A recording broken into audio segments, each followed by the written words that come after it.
Why do monsters run? Because we are the monsters.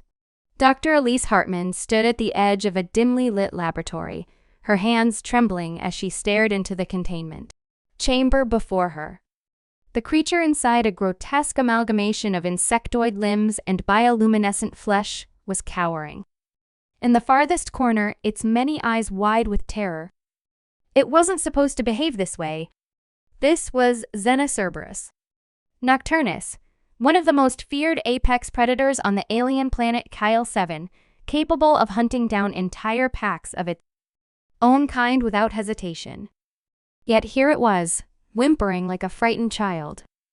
Elise had spent years studying xenobiology, drawn to the mysteries of extraterrestrial life forms after humanity's first contact with intelligent species beyond Earth. Her fascination lay not in their intelligence or physical prowess, but in something far more primal: fear. Why did some creatures flee from humans when they should have been fearless hunters? What made us so terrifying to them? Her research began innocently enough, a series of field observations during expeditions to uncharted planets. She documented countless instances where even the fiercest beasts would retreat upon encountering human explorers. At first, she chalked it up to instinctual caution. Perhaps these creatures sensed our advanced technology or recognized us as an unknown variable. But then came the anomalies, the cases where unarmed, isolated individuals managed to scare off predators twice their size without uttering a word or making any threatening gestures. Something deeper was at play, and Elise became obsessed with uncovering the truth. It started with pheromones. Every living organism emits chemical signals that influence behavior, often unconsciously. Could humans possess a unique scent that triggered fear in other species? To test her theory, Elise designed an experiment. Using captured specimens from various ecosystems across the galaxy, she exposed each subject to controlled doses of human sweat, breath, and skin secretions while monitoring their reactions. Most showed signs of agitation, but nothing conclusive, until she introduced samples collected under extreme stress, samples taken from volunteers who had experienced genuine, paralyzing fear. That's when things got strange. The results were undeniable. When exposed to human fear pheromones, every single test subject exhibited symptoms of acute panic, rapid breathing, erratic movement, and in some cases, complete immobilization. Even herbivorous species reacted, violently trampling over obstacles in blind desperation to escape. And yet, when Elise herself handled the samples, she felt nothing. No anxiety, no unease, just mild curiosity about what could possibly terrify such resilient beings. She named the compound Terrorin, a fitting title for a chemical weapon hidden within the biology of every human being. But there was a problem. Humans didn't seem affected by Terrorin. In fact, repeated exposure to high concentration produced no physiological response whatsoever. We were immune to our own fear toxin. For weeks, Elise wrestled with this paradox. If Terrorin evolved specifically to protect humans, why hadn't other species developed resistance?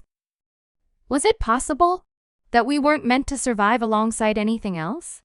Her thoughts spiraled further into darkness as she delved into ancient texts and folklore brought back by anthropological missions. Stories of gods walking among mortals, instilling dread with a mere glance. Legends of civilizations wiped out overnight by unseen forces.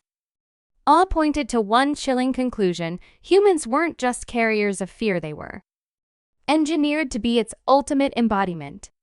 Then came the breakthrough, or rather, the nightmare.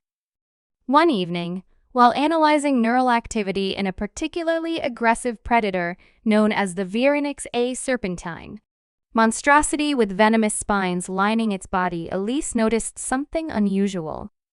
Instead of retreating from the Terrorin-laced air, the Virenix began convulsing violently. Its pupils dilated to pinpricks, and foam bubbled from its mouth as if it were having a seizure. Before she could intervene, the creature let out a blood-curdling screech and collapsed, dead. Autopsy revealed catastrophic damage to the Vrinix's brainstem, as though its fight or flight response had overloaded and fried its nervous system. Further tests confirmed her worst fears. Prolonged exposure to concentrated terror didn't merely induce fear, it annihilated it entirely. By overwhelming the amygdala, the chemical forced victims into a state of perpetual terror until their bodies gave out. If viewers reject diplomacy, Elena orders the destruction of Epsilon 7's crops, mines, and infrastructure. The goal is simple: deny the Zainari anything worth taking. This brutal tactic buys time but comes at a devastating cost. Starving. Colonists riot, accusing Elena of condemning them to slow death. Amid the turmoil, Elena receives intel about a secret Zainari weapon, a biological agent designed to wipe out human populations. Her scouts locate the weapon cached deep within enemy territory. Destroying it could cripple the invasion, but reaching it will require splitting her already overstretched forces. Viewers face another critical decision. Option E: launch a full-scale assault on the weapon cache, gambling everything on a single decisive strike. Option F: focus on evacuating survivors, abandoning the fight but preserving what remains of humanity. Choosing the assault leads to a climactic showdown. Elena leads her troops into the heart of the Zainari stronghold, facing overwhelming odds. Just as victory seems within reach, HFY War unveils a horrifying truth. The biological weapon was never intended for Epsilon 7, it was destined for Earth itself. With seconds to act, Elena must decide whether to detonate the cache, killing thousands of innocent Zainari civilians caught in the blast radius, or spare them and risk unleashing the weapon on humanity's homeworld. Focusing on evacuation spares immediate bloodshed, but leaves the colony and potentially Earth in grave danger. As the last ships depart, Elena stays behind to buy time for the fleeing colonists. In a poignant finale, she broadcasts the message to the Zainari, challenging them to prove their claims of superiority by sparing those they've defeated. Her words resonate unexpectedly. Silas, the sympathetic Zainari scientist, intercepts the transmission and begins advocating for peace among his own kind. Though the colony falls, Elena's sacrifice plants the seeds of future cooperation, or so it seems, until the final moments when a cryptic message hints at a larger conspiracy involving both humans and Zainari. Regardless of the path chosen, the story ends with a cliffhanger.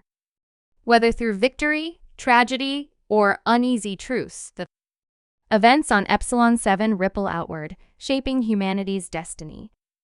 Viewers are left pondering the moral complexities of war and survival. The narrator returns, addressing the audience directly. Your choices mattered today, but the fight isn't over. What will you do next time?